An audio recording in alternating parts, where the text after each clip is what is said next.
it kind of happened by default, just meeting people, connecting with the right people. Like, what one thing I can say is to have a real strong social skills and the ability to communicate with people, and then seize in the moment when you're in an environment that is conducive to whatever it is that you got going on.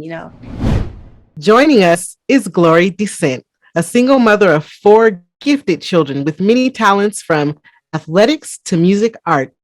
She's a thriving MOMager, a domestic violence survivor, and now she is working on her first bestseller, telling the story of the preeminent power of a woman walking in faith on a prison yard, all while balancing her children being rising artists in Las Vegas. My name is Monique Scott. Hey, and this is your girl, Felina B. Flossin. Thank you for joining us. Remember to subscribe and comment below your biggest takeaway from today's topic, or feel free to share your expertise. Hi, Glori. Welcome to the 5-Star Living Show. Hi, how are you? Excellent. Thank you so much for joining us. Thank you for having me. Absolutely. So, okay, let's jump right on in it. Here you're a MOMager. What does it take to be a MOMager? So for me, because there's 3 of them, who's in the music industry, that is, it takes a lot of prayer. Let's start with that first. Good place to start. Yeah, they're so talented. I don't want to like undermine anything, so I really have to get the word from God. Like, He has to give me direction so that I can do the right thing. But at the beginning, just thinking from just, regular terms, you just got to have patience, because it's a career. And when you're thinking about young people who's thriving like this in this industry, it's gonna take some perseverance, because you get a lot of no's and doors closing, and this isn't gonna work, and we're too young for this. And so it just kind of takes a lot of patience, and you got to keep the vision at the forefront. You keep your vision going, and their vision, and what's best for them, kind of what it takes, especially for someone who hasn't done this thing, and it's just, I want to get into it and it's new. I was kind of drawn into it because our family just has a really huge musical background, and so everybody is just in it. It's kind of like a thing that's inside. So it's kind of easy, for me, for us. Beautiful. Yes, we had the pleasure of seeing your wonderful, talented children at the Bridge the Gap event, and just was blown away by how poised they were, how respectful, and just really had strong, respectful conviction when speaking to the officers. It was beautiful. I was like, who is their mama? So tell us a little bit about your journey on becoming a MOMager. Okay, so like I said, my family is really musically involved. Back in the 90s, my younger brother was just like a music industry guy. He was a music genius. He wrote, write, produced music. Like, he just did everything. And I just wanted to be kind of like in the mix. And so I started just hanging with him. I didn't really know what I was doing, because, you don't know that you're a manager, but I'm just telling everybody about my little brother and his talents because I loved him. I just felt like, we're going to get you out here, bro. We're going to do this, So it kind of happened by default, just meeting people, connecting with the right people. Like, one thing I can say is to have a real strong social skills and the ability to communicate with people, and then seize in the moment when you're in an environment that is conducive to whatever it is that you got going on, So for me, it kind of just rolled out like that. I watched him do his thing, and things just, I got married and got older, and then it just became like, whatever, that kind of thing. So and then when the kids came around, and they're just super talented, and it was like a no-brainer kind of, and then they loved it. Like, they were always singing around the house, singing and putting on plays and doing all kinds of things. So it's like, I saw that they like it, they love it, and I wouldn't be pushing something on them. And it just worked out, and it's kind of like everywhere we go, people see something in us. I'm trying to be modest. I don't, it's just, the it factor. They Yeah, really have it, if I have to say so they myself. do. Okay, so look, you are free to have a mommy bragging moment right now. Please tell us about your amazing children. Oh my goodness. When I say amazing, like from starting from my oldest daughter to the baby, he's amazing too. But my oldest daughter, for her starters, like just to make a long story short, she took care of the children while I was serving my time in prison. She took care of them without any help because we had to come to this strange place, Las Vegas, just, due to trying to be safe. And she took care of them. She kept cultivating their talents and just, keeping it ongoing the best that she could so that they can still stand strong. Seven Sparkle. I mean, Seven is a genius. She's our go-to person. She's like a Dex. Okay, so I'm telling my age if I say Dex, but like she's like the Google. You know what I mean? The Don't phone be book. shy. Yeah, if you need to know a word or anything, like this girl is super smart. She's very, very intelligent. She's been straight A's since she started school. And Sparkle's very creative. She's sensitive. She's compassionate. She's emotional. And that woman emotion, you need that. My daughter, my oldest daughter, Royale, she's the writer for all their music. And Hmm. she just really like, if I can say artist development within the home, like she's that. She really does it. We have a beautiful team, as I could say, because they, even when I was gone, like she just held it together. And the things that I had put in place before that had happened to me, my daughter kept it. She didn't move it really, but she kept it right there so that it would just like stay there. Like all the contacts, all the people, try to communicate with people as much as you can without going into strong detail. But she really did that thing. Wow. That's my Amazing. bragging moment. Yes, indeed. We applaud you. Yes. You mentioned the it factor. You talked about having a great team. And one of the things we learned off screen is that you started the MOMager role while you were in prison. Yes. Share a Well, little bit about that. okay. So, well, what I mean is I started them, before I went, because it was just like, we have to do something because we had just came from a real terrible situation and we just landed in Las Vegas. My son was very young. And I was just trying to find things for them to do, like Seven went through a terrible time where she was bullied in school, and I had her to write a book. So we wrote a book together, all the four of us girls. We wrote the book together. We got it published. It was unfortunate that things couldn't move in a direction that I wanted it to, but it really helped us all to come together and to just put all of our talented creative energy into one space. And then after I go to prison, you know, the only thing you have is a phone and letters and a stamp and an envelope and a pencil. And so in that process, that was my way of keeping the communication gap together, just on the phone talking every day, trying to give parental instructions and just parenting my children in a short amount of time. 15 minutes is all you get to talk. And then if you use up all your minutes in a week, because you only get 300 minutes, then you have no more communication. So I had to struggle with how many, like we only do 7 minutes today, to try to make sure I can talk to them every day. Wow. So, and give them my oldest daughter step-by-step instructions.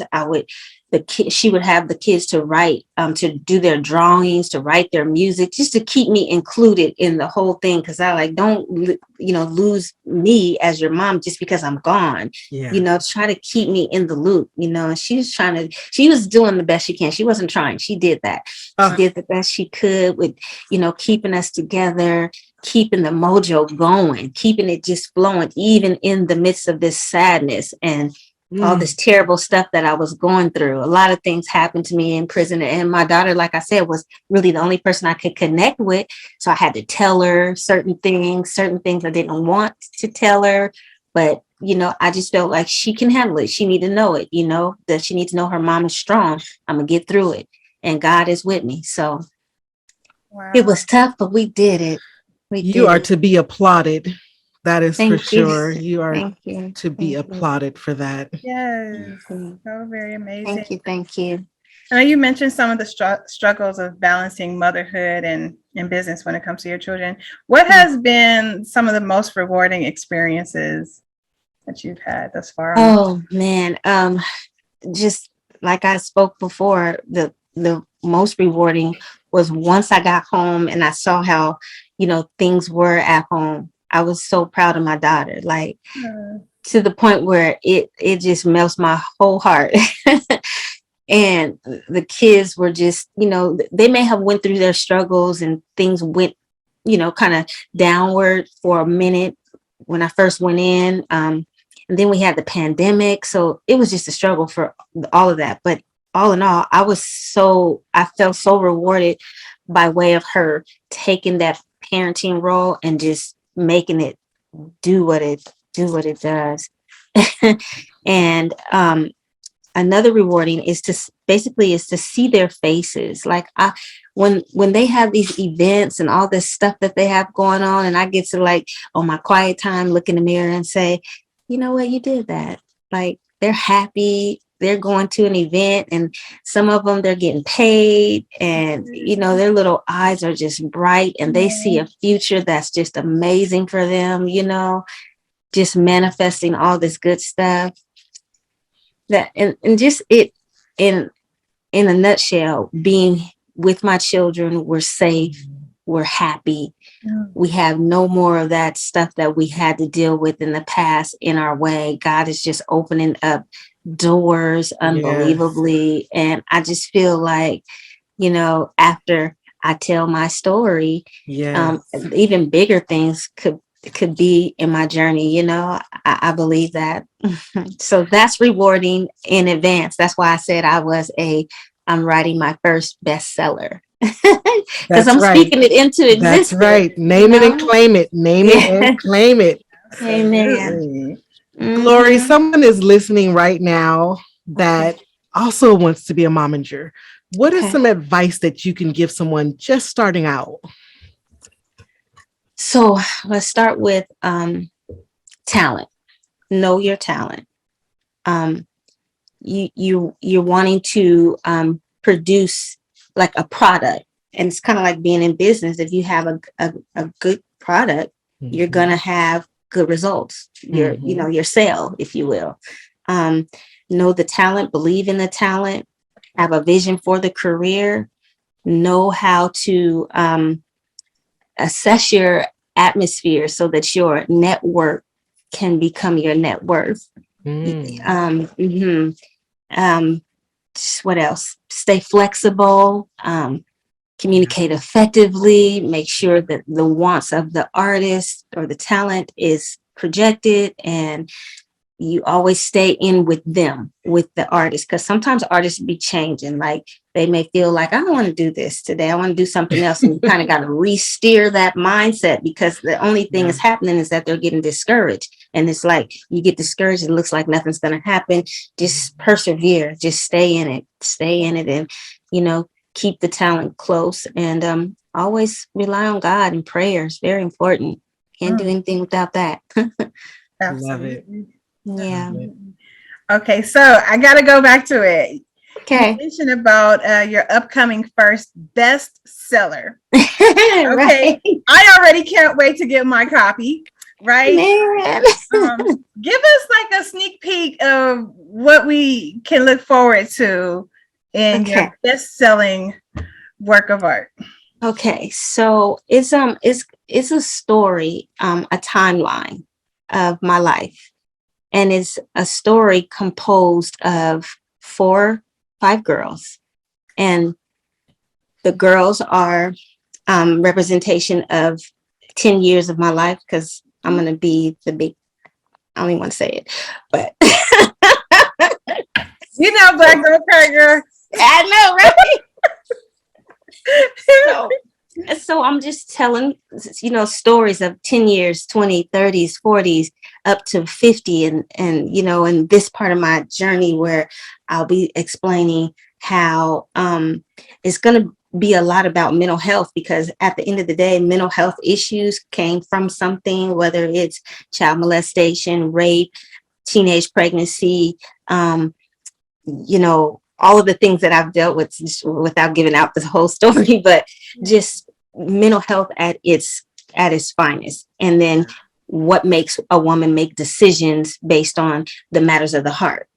And then it brings it back to, how love can be blind or smoky, and you just lose yourself in it. And then you end up in a black cell at night, dark, cold, without your kids, and just trying to figure it out. And the only one to call on is Jesus. For me, I called on the Lord to bring peace and harmony and find myself, within that time period, so that I could grow to be the person that I believe God wanted me to be moving forward. So I can tell my story and hopefully help a young woman who may or may not be struggling, who's coming through it. Because I don't like to say struggle and survive. I like to say thrive, because as Black women, we thrive because we got some kind of superhero type thing going on inside of us. This superwoman. Black girl magic. Yes, ma'am. Like we're really superheroes is all I can say. Like, and I just want to, share my story and invite my sisters in on it to feel me where I'm coming from, and hopefully make some different changes. Like I can help derail a thought process of what we think love is, and who he is, who loves me, and why is it that we give so much of ourselves and then we don't know who we are, and it's like you're just existing as this super woman. However, God put his super on our natural, but he puts it there for a reason.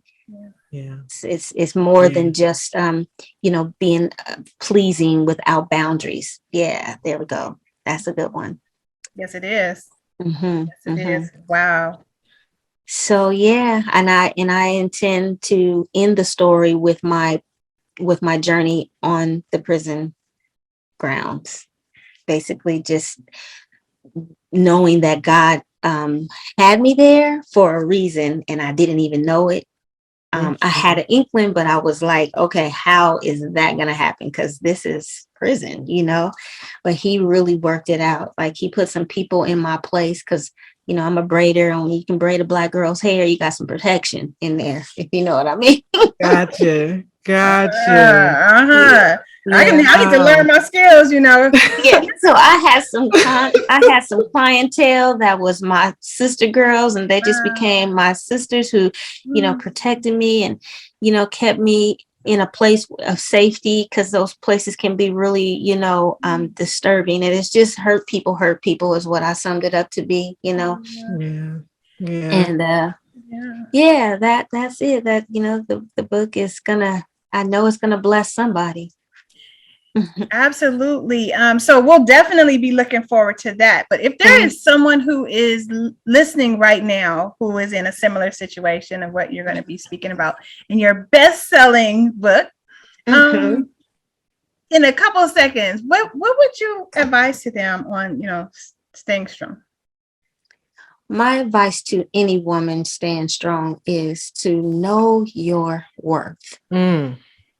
You are valuable, and a standard is already set for you by your Father in heaven. Nobody, not even our children, determine our worth, because sometimes they could bring that thing down just because we have so much love. But knowing your worth is nothing more, because being at the bottom in a prison cell, feeling like you're scum of the earth, and knowing your worth in that kind of thing, that is powerful. I learned that is all it takes, is when you know who you are and whose you are, you're good. I was good. That's a word right there. Know your worth. I got chills. So, Glori, we have so enjoyed hearing your story. You have shared not only some nuggets of information, but just some great inspiration for our listeners. how can they get in touch with you when this book comes out and they'll be looking for you? How do they find you? So my Instagram is Glori Descent, Facebook, Gloria Harris. The Descent family, Okay. Instagram. Also, one more, Ban-G. No, it's Bang, not Bang. Bang, Instagram. not bang. Yes. Bang, Yes, I'm familiar with that. not bang, and that's It's on It's Instagram. Instagram. Yeah, all Instagram. those are Instagram platforms. It's Bang, not Bang. So really it's Ban-G, not Bang, because it's spelled Bang. Okay. okay. Yeah. Got it. Well, we are definitely looking forward to that Amen. book release and getting to know the talents of your children more as well. Thank you. I appreciate this, ladies. Thank Glory, you so thank you much. so much for joining. Thank you. We thank you all for listening, liking, and subscribing. We believe in you and wish you success on your 5-star living journey. Yes, join us on Facebook in the 5-Star Living Show Inner Circle. And remember to laugh more and love more while taking care of your mind, body, and soul. That's right. The 5-Star Living Show is sponsored in part by FlossieV.com, FlossieFlix Photography, Monique.com, Flossie Locks, and Meditate with Mo. Until next time, keep 5-star living. Keep 5-star living, y'all. Bye-bye.